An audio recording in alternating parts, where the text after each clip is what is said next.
Episode 439. We're getting up there. We are getting up there. This is an interview that just came out between Lex Fridman and Robert F. Kennedy Jr. And I really wanted to get into this interview because Lex Fridman does the basic interviewer thing.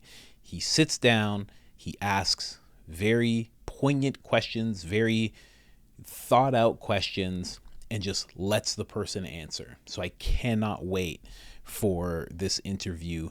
This one is about freedom. This clip that I'm about to play for you now. It's about freedom.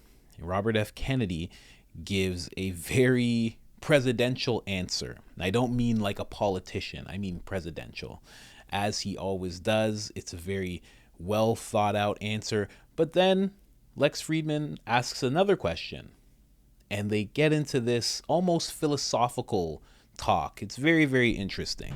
Let's get into that. Before I bring that to you, though, you know I have to show you the store. Take a look. Take a look. Celebrate July. Celebrate your country. Sold Not For Sale with the red, white, and blue on it. It looks beautiful. I can't wait until all mine come in. A little tutorial here. You click on America's Sold Not For Sale. You go right there. You come here, you check out the t-shirts we have for men and women, the tank tops we have for men and women, and then you check out the hoodie as well. Let's click on that men's t-shirt really quick. A lot of sites like to have like unisex stuff. We don't do that here. There's two genders, and we allow both genders to have their own clothing. It's no problem here. You know. No woke stuff over here. That website is iamcoachcolin.com. For 10% off, this is what you do. You put in the discount code AREA. You put in I am Coach Colin. It's all one word, all capital letters, one L on the Colin, gets you 10% off. And if you've gotten anything from this site so far, thank you, thank you, thank you. You are much appreciated. Now let's get into this clip. Freedom. Immigrated to this country, and one of the things that really embodies America to me is the ideal of freedom. Hunter S. Thompson said, freedom is something that dies unless it's used. What does freedom mean to you? To me, freedom does not mean, chaos. And it does not mean anarchy. It means that it has to be accompanied by restraint if it's going to live up to its promise in self-restraint. What it means is the capacity for human beings to exercise and to fulfill their creative energies unrestrained as much as possible by government. So this point that Hunter S. Thompson made is dies unless it's used. Do you agree with that? Yeah, I do agree with that. And he was not unique in saying that. Thomas Jefferson said that the tree of liberty had to be watered with the blood of each generation. And what he meant by that is that we can't live off the laurels of the American Revolution. That, we had a generation where between 25,000 and 70,000 Americans died. They gave their lives, they gave their livelihoods, they gave their status, they gave their property, they put it all on the line to give us our Bill of Rights. But those Bill of Rights, the moment that we signed them, there were forces within our society that began trying to chip away at them. And that, happens in every generation, and it is the obligation of every generation to safeguard and protect those freedoms. The blood of each generation. You mentioned your interest, your admiration of Albert Camus, of Stoicism, perhaps your interest in existentialism. Camus said, I believe in myth of Sisyphus, the only way to deal with an unfree world is to become so absolutely free that your very existence is an act of rebellion. What do you think he means by that? I suppose the way that Camus viewed the world and the way that the Stoics did, and a lot of the existentialists, was that it was so absurd, and that the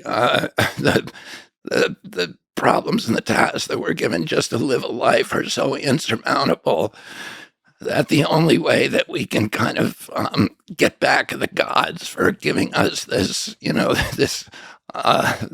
this uh, impossible task of living life was to embrace it and to enjoy it and to do our best at it. I mean, to me, I read Camus and particularly in the Myth of Sisyphus as as kind of as a parable that, and it's the same lesson that I think he writes about in The Plague, where we're all given these insurmountable tasks in our lives, but that by doing our duty, by being of service to others, we can bring meaning to a meaningless chaos, and we can bring order to the universe. And Sisyphus was kind of the iconic hero of the Stoics, and he was a man because he did something good. He delivered a gift to humanity.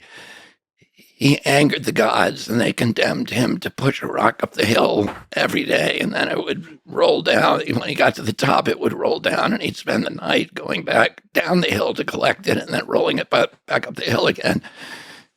And the task was absurd. It was insurmountable. He could never win. But the last line of that book is one of the great lines, which is something to the extent that, I can picture Sisyphus smiling. Because Camus' belief was that even though his task was insurmountable, that he was a happy man. And he was a happy man because he put his shoulder to the stone. He took his duty. He embraced the task and the absurdity of life, and he pushed the stone up the hill. And that if we do that, and if we find ways of being of service to others, that is the ultimate. That's the key to the lock. That's the solution to the puzzle.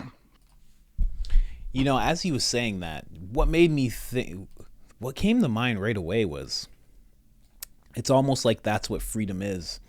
It's pushing the stone up the hill, and it always rolls back down, right? Like America was formed and there was freedom. And as different administrations took over and as government overreach, kept happening, it's like that stone rolling back down. And it's like everybody is that character that they're talking about. Sisyphus, I believe they were saying. That is what freedom is that the stone will always roll back down, but you always have the right and the duty to push it back up the hill, to pursue your freedom once again. And it will roll down eventually, because that's what governments do. Eventually, they try to take hold and take power and overreach, and so it rolls back down. But then you get to do it all over again. And it feels like it sucks, because it's like, I just want the freedom. But the pursuit of freedom is where freedom is. Right? It's like Jordan Peterson has this thing where he talks about people wanting to retire and what they picture in retirement, and how they think about being on a beach and you're drinking margaritas and you're just relaxing and it's sun and it's nice. And Jordan Peterson is like, he's like, it's not a retirement plan. He's like, that's a vacation. He's like, you could do that for a week. He's like, maybe 2, maybe 3. He's like, but what, are you going to do that for 10 years? You're just going to lay on a beach and drink margaritas? He's like, you're going to get dehydrated. You're going to so much alcohol. Like, you can't just do that the whole time. So it's the same thing with freedom. It's like, what do you expect freedom to be? Well, I just want to do whatever I want all the time, and I want no one to tell me anything. And it's like, that's good for a time, but you can't have that forever, just ongoing, in perpetuity, just ongoing. Eventually, something is going to require you to restrict yourself. Something's going to require you to put your shoulder, as he just said, put your shoulder to the stone and start rolling it up the hill. Something's going to require you to do that. very interesting as they were talking. Like I've watched this clip just once before, but I didn't have that thought process until now. But that's what real freedom is the fact that you get to look at somebody or an organization or a administration, you get to look, or an agency, and you get to look at their overreach and you get to say no. You get to say no more. You get to say, I won't go in for that. I'm standing up to that. That's what actual freedom is. You know? But I don't want to sound like I'm saying that you need the the powers that be to try to control you for freedom. Obviously not. But when that does come, when that inevitably comes with the type of system we have set up, it's inevitable that that's going to happen.